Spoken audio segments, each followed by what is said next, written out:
السلام علیکم dear students, آج ہم چچا جان کے نام تحفے کی یاد دہانی کا خط لکھنا سیکھیں گے۔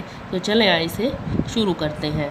یہاں پہ ایبٹ آباد لکھا ہوا ہے، آپ کے پیپر میں یہ آ جائے تو یہاں آپ نے ایبٹ آباد نہیں لکھنا، آپ نے لکھنا ہے کہ از کمرہ امتحان، اور یہاں پہ آپ نے تاریخ ڈالنی ہے۔ یہاں پہ 3 اپریل اور 2022 ہے، تو آپ جو ہے کوئی بھی تاریخ ادھر جو آپ کے پیپر کی تاریخ ہے، جو کوئی بھی تاریخ آپ ادھر ڈال سکتے ہیں۔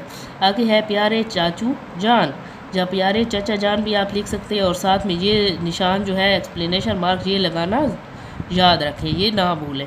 سلام مسنون، آپ کا نوازش نامہ ملا، پڑھ کر بہت خوشی ہوئی۔ آپ کو یاد ہوگا کہ آپ نے مجھ سے وعدہ فرمایا تھا کہ اگر میں 6ٹھی جماعت میں، تو آپ ادھر کوئی اور کلاس بھی، کوئی اور جماعت بھی لکھ سکتے ہیں، 6ٹھی جماعت میں اچھے نمبروں سے پاس ہوا تو آپ مجھے تحفہ عنایت فرمائیں گے۔ میں نے اللہ کے فضل و کرم اور آپ کی دعاؤں سے 6ٹھی جماعت کا امتحان پاس کر لیا ہے اور اپنی جماعت میں اول آیا ہوں۔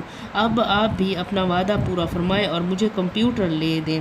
آپ ادھر کمپیوٹر کی جگہ موبائل بھی لکھ سکتے ہیں، لیپ ٹاپ بھی، یا کوئی بھی جو چیز آپ کو چاہیے، تاکہ جدید علم سیکھ سکوں۔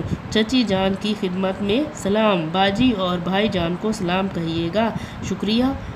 اور یہ ایکسپلینیشن مارک ضرور لگانا ہے۔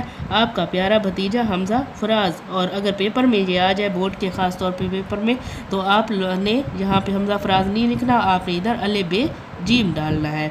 تو اس کے ساتھ آج کا ہمارا خط مکمل ہوتا ہے۔ امید کرتی ہوں آپ کو میری آج کی ویڈیو پسند آئی ہوگی۔ اگر میری ویڈیوز پسند آئے تو میرے چینل کو سبسکرائب کریں اور میری ویڈیوز کو لائک کریں، تاکہ میں مزید اس طرح کی ویڈیوز اور نالج آپ کے ساتھ شیئر کر سکوں۔ تو تب تک کے لیے اللہ حافظ۔